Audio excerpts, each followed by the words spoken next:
Tornadoes are scary. What would you do if there was a tornado in America? This one has been highly recommended by you guys in the comments and over on my Twitch chat. So let's get into it. This is going to be a very interesting watch. I cannot wait. And let's hope there's not a tornado when I go to America, because that would not be good. Picture this scenario.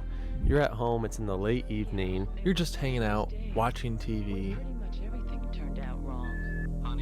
when you suddenly hear a clap of thunder off in the distance. you get up to look out the window and you notice dark clouds to the west slowly approaching. The TV program you were watching becomes interrupted by a local weather broadcast warning of the potential of tornadoes.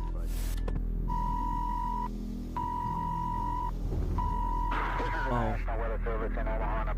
We have issued a tornado warning. And suddenly the tornado sirens sound.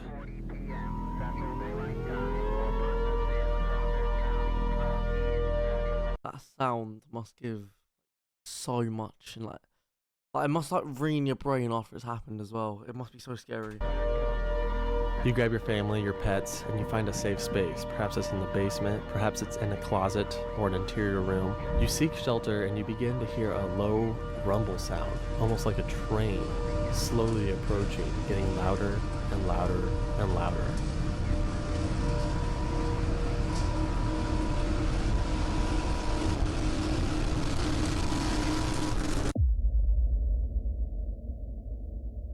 Yeah, tornadoes are terrifying. Like, more so than other natural disasters. Floods are actually way deadlier, way more dangerous than tornadoes, but a flood warning doesn't really strike the fear in you like a tornado warning does. Volcanoes are crazy, explosive, massive, dangerous, but they don't creep up to your doorstep in the middle of the night. There is a horror-like aspect to tornadoes, and that is exactly what this video is about.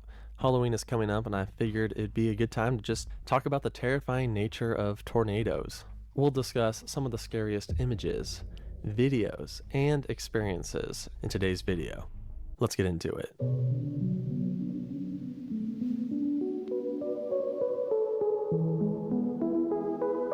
I have made this comparison on this channel before, but tornadoes really are a real-life version of a monster. I mean, a scary cloud that descends and takes out anything in its path. It sounds almost unbelievable. If we lived in a world where tornadoes didn't exist, there would still be tornado lore and myths. Wow. Similar to ball lightning and ghosts in our own society. Even the cone shape of these things is pretty creepy. Just check out the infamous dead man walking photo. Creepy Crazy. legs and a scythe-like arm. I mean, it's the Reaper. Other natural disasters may be deadlier and more dangerous, but only a tornado seems alive. 089 had this to say about tornadoes on Reddit. I like to say that they're the closest things to Lovecraftian eldritch abominations that we have in real life. They do feel alive because they're so dynamic. They're big enough to inspire awe at their size, but small enough to be recognized as a single object. Hurricanes are much larger, but they're just big storm systems. Tornadoes are things. Big, ghostly things moving across the ground and stretching high into the sky. Tornadoes honestly really aren't that different from Michael Myers in the Halloween franchise. A dangerous, dark, and mysterious figure that slowly makes its way towards you. He doesn't run, he just slowly moves towards you. When people in real life take shelter from a tornado, they often hide in interior closets, just like in Halloween. The 1996 made-for-TV movie Night of the Twisters takes place during Halloween. Now, the event that it's based off of, which is the 1980 Grand Island nocturnal tornadoes, that actually takes place in June. But the movie takes place near Halloween because it's adding like a horror-like factor to it. But instead of monsters coming for them in the middle of the night, it's a bunch of tornadoes.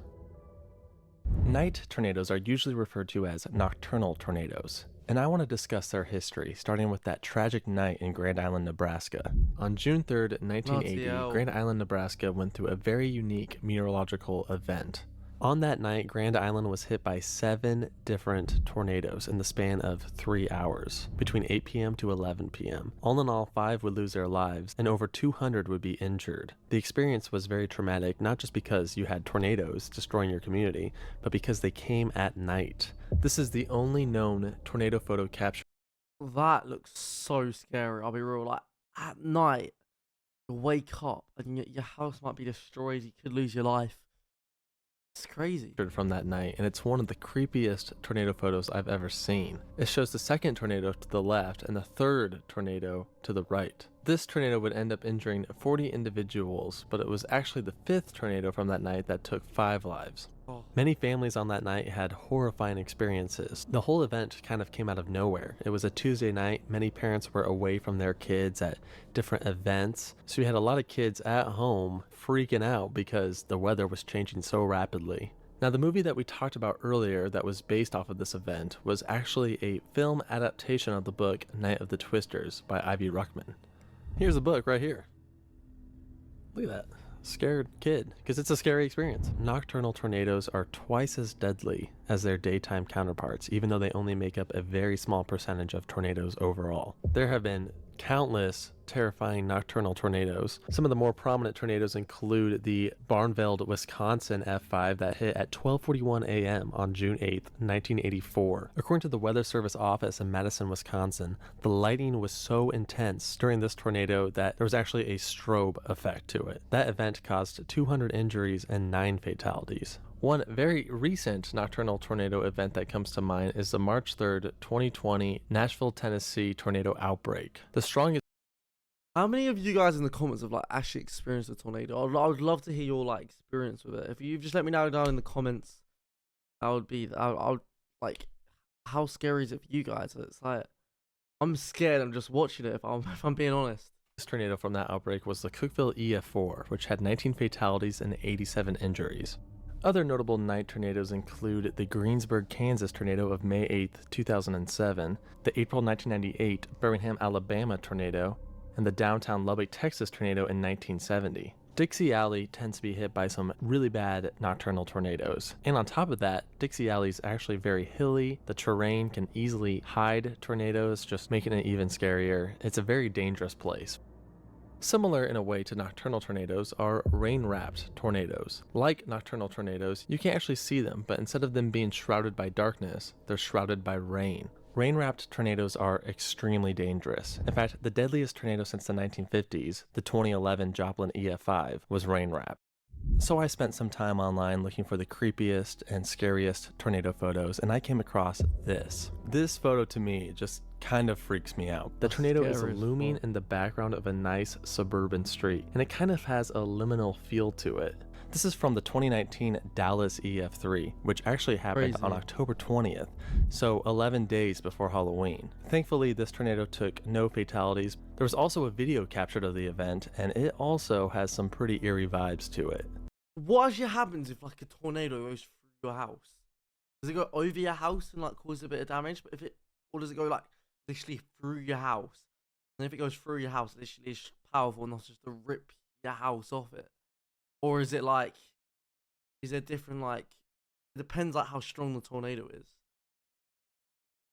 Crazy. The fact that you can only see the tornado when the lightning flashes, freaks me out. Another creepy photo comes from June 1995 in Dimmitt, Texas. This tornado was only an F2, but the time of day, the darkness of the photo, the way it's like a silhouette, the headlights from the car, almost looking like it's trying to outrun it. The low res quality really makes the photo more eerie. I think we should talk about that. I want to talk about how lower res videos and photos just seem a little bit eerier than modern day videos. But before we get to that, a quick word from our sponsor, Morgan & Morgan. And you can realize this, but obviously 7 creepier vibe to them. In fact, the older you go, the creepier they are. Photos from the early 20th century can look very strange and dark. But it seems scary either way, even in real life.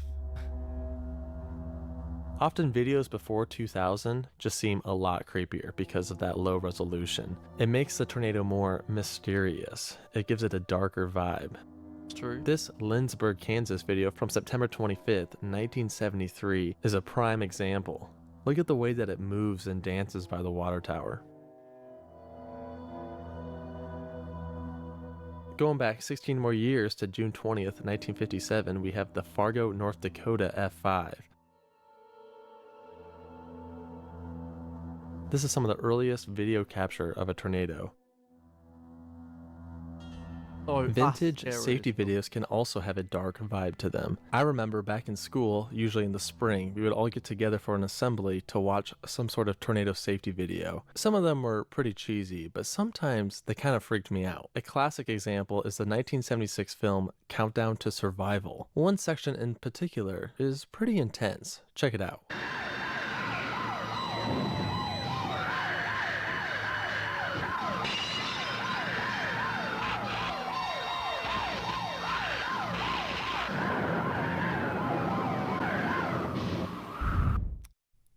Pretty wild. So I want to break down the entire tornado experience. Every part of the experience has different factors that really build tension. I've broken it down into several phases, and we're going to start with the first phase, the anticipation phase. This stage usually starts off with your county being issued a tornado watch. Perhaps you're at work, school, or in the car, and you suddenly hear that EAS warning. Crazy. Definitely a startling sound, but it's startling for a reason. It's there to get your attention. After you hear that EAS warning, it just kind of sits in the back of your mind. Most tornado watches are just false alarms, but they do build a small layer of anticipation and anxiety. Often before a large thunderstorm, there's a certain vibe in the atmosphere, and it can be kind of difficult to explain. I mean, it might even be sunny out and nice out, but there's just an eerie feeling. Some people complain about aches in their elbows or their knees. This is where that saying, "it's always calm before the storm," comes from. You just know something's off. Eventually the atmosphere begins to produce large cumulonimbus clouds that further form into large supercells. The elements are in place for a dangerous storm. Now we're moving on to phase 2, the approach.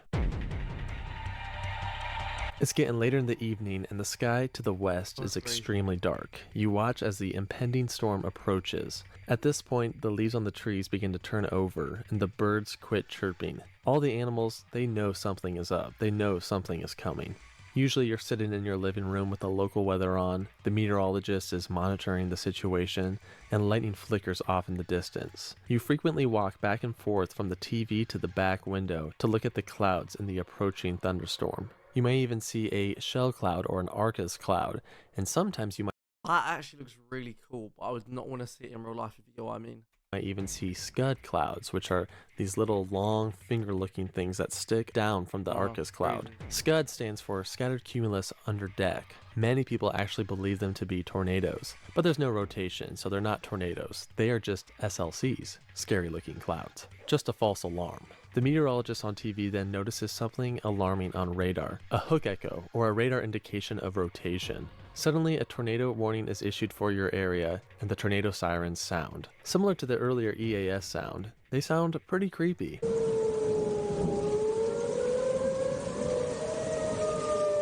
That would give I actually us think that so this much moment is a vibe. large part of what makes tornadoes so scary. The dual tone of the tornado / air raid / civil defense sirens just has a creepy dissonance I know that because it's the same like sirens that like my ancestors heard like in World War One and Two, for example.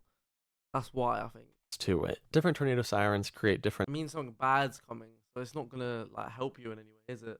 sounds, but the 810 port to me sounds the most eerie. Take a listen.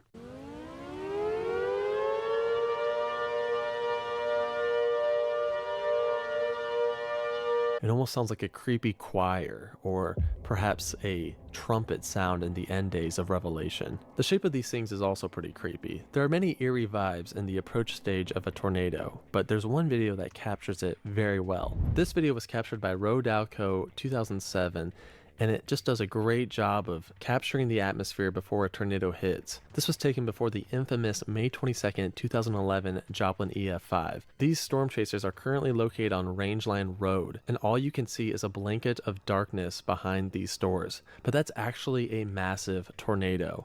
Here's the same street, the same No. stores, a few hours after the tornado No. passed. These Doesn't guys do that barely much dodged a damage. bullet. And what's even creepier is that they're stuck at a red light. I mean, oh my gosh, can you imagine being stuck at a red light as a massive EF5 tornado is approaching you? Terrifying. Phase 1 and Phase 2 are pretty common in Tornado Alley and Dixie Alley. My own city usually gets about 2 tornado warnings a year. In fact, I had one yesterday. Now, the next phase of actually encountering a tornado and going through that experience is thankfully pretty unlikely. I have personally never been directly hit by a tornado, but many people have, and they have lived to tell the tale of the experience. The most common description of such a terrifying event is the freight train sound that the tornado makes as it approaches. And I heard it. They say it sounds like a train, boy, it sure does. Can you imagine sheltering in a closet or a basement in the dark and hearing a freight train-like sound slowly getting closer and closer? It would be terrible. There are many difficult videos to watch on YouTube of people hiding in closets or bathrooms and hearing that awful sound of their houses getting destroyed. After the event, they walk out and see nothing left. One of the more famous videos is the Parkersburg graduation party. They see the tornado approaching, they all take shelter, and then when it hits, it's just a horrifying sound. This is why many tornado victims often suffer from a condition known as lapsophobia, or the fear of tornadoes. It is a more extreme version of astrophobia, which is the fear of thunderstorms. Tornadoes are a force of nature that need to be taken seriously. But should you actually fear tornadoes, and what should you do if one is coming towards you? Well, you shouldn't necessarily fear tornadoes. I think a healthy amount of fear is, of course, good. That will keep you safe. Surely you'd want to fear tornadoes somewhat. I think definitely in a future video we should watch some of these like actual like running away from a tsunami, because I've seen some of those videos without actually watching them in depth at all. I'm sorry that this video wasn't quite as fun and talkative as my videos usually are, but this is highly requested, and boy was this an interesting watch. I hope you enjoyed today's video, guys, and I'll see you in tomorrow's video. But this was a crazy one, and I hope you guys have a good rest of your day, and I'll see you all in the next one.